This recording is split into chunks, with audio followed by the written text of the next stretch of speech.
Hello, എല്ലാവർക്കും നമസ്കാരം. ഇത് നമ്മളൊരു മൺഡേ വ്ളോഗാണ് ചെയ്യുന്നത്. ഒരു കുക്കിംഗ് വ്ളോഗാണ്. നാട്ടിൽ നിന്നും ട്രെയിൻ കയറി വന്ന ഒരു ചക്കയെ നമ്മൾ ഒട്ടും കളയാതെ എങ്ങനെയാണ് മുത്തശ്ശിക്കൂട്ട് രീതിയിൽ തയ്യാറാക്കിയെന്ന് നോക്കാം. ആദ്യം തന്നെ ചക്കയെല്ലാം വൃത്തിയാക്കി അതിൻ്റെ മടലെടുത്തിട്ടുണ്ട്. അതിൻ്റെ ചുളയെന്ന് പറയാനത് ആയിട്ടില്ലായിരുന്നു, കുഞ്ഞു ചുളയായിരുന്നു. ചക്കക്കുരു എല്ലാം ഞാൻ എടുത്തിട്ടുണ്ട്. ചക്ക എല്ലാം വൃത്തിയാക്കി അതിൻ്റെ മടലെടുത്തു. അതിൻ്റെ എന്ത് സാധനം ഉണ്ടോ അതെല്ലാം എന്ന് വെച്ചാൽ കരിന്തൊലി മാത്രം കളഞ്ഞ് ചക്കക്കുരുവിൻ്റെ പാടയുണ്ടല്ലോ അതും മാത്രം കളഞ്ഞിട്ട് ബാക്കിയെല്ലാം ഞാൻ ഉപയോഗിച്ചു. പിന്നെ അതിന് വേണ്ടുന്ന സാധനങ്ങളായിരുന്നു തേങ്ങയും ജീരകവും മഞ്ഞൾപ്പൊടിയും പച്ചമുളകും നാട്ടിൽ നിന്ന് കൊണ്ടുവന്നതാണ്. അപ്പോൾ ഇത് വൃത്തിയാക്കി വെച്ചതിനകത്ത് നമ്മൾ ഒരു സ്പൂൺ മഞ്ഞൾപ്പൊടി ഇട്ടു. പിന്നെ മുളകും വെളുത്തുള്ളിയും ജീരകവും കുറച്ച് തേങ്ങയും കൂടെ ക്രഷ് ചെയ്തെടുത്ത് പിന്നെ അതെല്ലാം കൂടെ മിക്സ് ചെയ്ത് എന്ന് വെച്ചാൽ ഒരുപാട് അരയരുത്, അത് മാത്രം ഒന്ന് ക്രഷ് ചെയ്തെടുക്കുക, ഒന്ന് തിരിച്ചൊന്ന് എടുക്കുക. പിന്നെ അത്രയും കുറച്ച് വെള്ളം ഒഴിക്കണം. ആ എടുത്ത പാത്രത്തിൽ ഞാൻ മുക്കാൽ ഞാൻ വെള്ളം ഒഴിച്ചിട്ടുണ്ട്. കാരണം വേവ് 2 ദിവസം എ സിയിലിരുന്ന് വന്നതിൻ്റെയും പിന്നെ വേവുണ്ടല്ലോ, അധികം വിളയാത്തയൊക്കെ ആകുമ്പോൾ വേവുണ്ട്. പിന്നെ എൻ്റെ കറിവേപ്പിലയാണ് ഇത്. മറ്റേ എല്ലാം പോയി, എനിക്ക് ഒരു മൂട് കറിവേപ്പ ഇപ്പോൾ ഉള്ളത്. അതുകൊണ്ട് നമ്മൾ ആവശ്യത്തിന് കറിവേപ്പില നമ്മുടെ ചക്കയ്ക്ക് ഇടാൻ എടുത്തിട്ടുണ്ട്. കറിവേപ്പില നമ്മൾ ആരും മിസ് ചെയ്യത്തില്ലല്ലോ, കറിവേപ്പില നന്നായിട്ട് എടുത്തിട്ടുണ്ട്. അതുപോലെ തന്നെ കറിവേപ്പില ഇട്ടതിന് ശേഷമാണ് ഞാൻ ഉപ്പിടുന്നത്. കറിവേപ്പിലയുടെ പുറത്താണ് ഉപ്പിടുന്നത്. അപ്പോൾ ഈ കറിവേപ്പിലയുടെ ടേസ്റ്റും കൂടെ ചക്കയ്ക്കകത്തോട്ട് ആവിയിൽ ഇറങ്ങും. എന്നാലും എനിക്ക് ആ കറിവേപ്പില ഉപ്പും കൂടെ കിടക്കുമ്പോൾ ആ ഒരു ടേസ്റ്റ് ഒരു വ്യത്യാസമായിട്ട് തോന്നിയതുകൊണ്ട് കറിവേപ്പിലയുടെ കൂടാണ് ഞാൻ ഉപ്പിടുന്നത്. പിന്നീട് മഞ്ഞൾപ്പൊടി ഇട്ടിട്ടുണ്ട്, അരപ്പിട്ടു, കറിവേപ്പിലയുടെ പുറത്ത് ഉപ്പിട്ടു, 1-1.5 സ്പൂൺ ഉപ്പിട്ടിട്ടുണ്ട്. പിന്നെ എൻ്റെ വെളിച്ചെണ്ണ ഇവിടെ നല്ല തണുപ്പായത് കാരണം വെളിച്ചെണ്ണ നന്നായി കട്ടിയായിട്ടുണ്ട്. അത് ആ കട്ടിയായതുകൊണ്ട് എനിക്ക് അളവ് പറയാൻ പറ്റത്തില്ല. 2 സ്പൂണായിട്ട് ഞാനത് എടുത്തിട്ടിട്ടുണ്ട്. കാരണം ചക്കയ്ക്ക് നല്ലപോലെ വെളിച്ചെണ്ണ വേണമല്ലോ, അതുകൊണ്ട് വെളിച്ചെണ്ണ നന്നായിട്ട് ഇട്ടിട്ടുണ്ട്.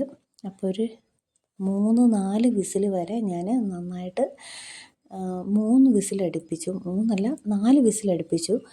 4 വിസിലടിച്ചത് കൂടാതെ ആണ്, പിന്നെ കുറച്ച് വെള്ളവും കൂടെ ഉണ്ടായിരുന്നു. പക്ഷേ ചക്ക നല്ല പരുവത്തിന് കിട്ടിയിട്ടുണ്ട്, നല്ല ടേസ്റ്റുമായിരുന്നു. വെള്ളം നന്നായിട്ട് തോരുന്നിടം വരെ നമ്മൾ ചെറുതീയിൽ ഒന്നുകൂടെ വെക്കണം. പിന്നെ അതിന് ശേഷം നന്നായിട്ട് വെള്ളമൊക്കെ വാർന്ന് പിന്നെ നമ്മൾ ഇളക്കി കൊടുക്കുക.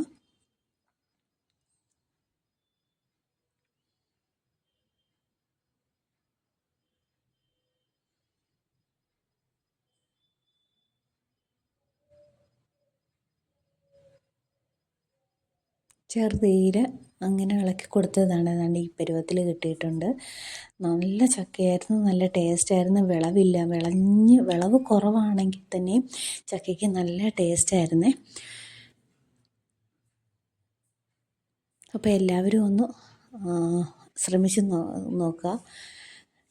അവിടെ നാട്ടിൽ എല്ലാവർക്കും സുലഭമായിട്ട് കിട്ടും. പക്ഷേ നമുക്ക് അന്യ നാട്ടിൽ നിൽക്കുമ്പോൾ ചക്കയൊക്കെ കിട്ടാൻ വളരെ ബുദ്ധിമുട്ടല്ലേ.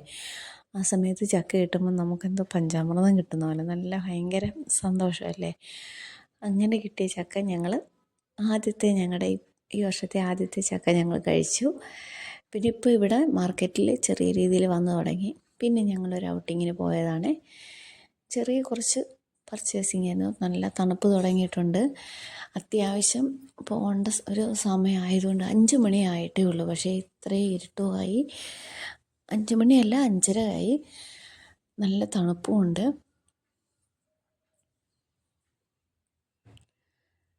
ഞങ്ങളടുത്തുള്ള ഒരു മാർക്കറ്റിൽ പോയതാണ്. മാർക്കറ്റിൽ പോയതിൻ്റെ ചെറിയൊരു ക്ലിപ്പേ ഉള്ളൂ. അവിടെ പോയപ്പോൾ എനിക്ക് വളരെ ട്രെൻഡിങ് ആയിട്ട് തോന്നി. ഇപ്രാവശ്യത്തെ തണുപ്പ് സമയത്ത് വന്ന ഏറ്റവും ആകർഷകമായൊരു സാധനമാണ് ഈ ഇതേപോലെ ലൈറ്റിനകത്ത് ഇങ്ങനെ കുറേ ഡെക്കറേഷൻ, കുറേ സാധനങ്ങൾ അവിടെ എത്തിയിട്ടുണ്ട്. കുറേ ഫ്ലവറുകൾ എത്തിയിട്ടുണ്ട്. പിന്നെ മാറ്റുകളൊക്കെ പിന്നെ ഒന്ന് കമൻറ്റ് ചെയ്യുമോ? ഇനിയിപ്പം ഞങ്ങൾക്ക് നേപ്പാളിൽ നിന്നും ബംഗാളിൽ നിന്നും വന്ന കുറേ തണുപ്പിൻ്റെ ഡ്രസ്സുകളും കാര്യങ്ങളൊക്കെ വന്നിട്ടുണ്ട്. അത് വീഡിയോ എടുക്കണമെന്നുണ്ടെങ്കിൽ ഒന്ന് കമൻറ്റ് ചെയ്യുമോ?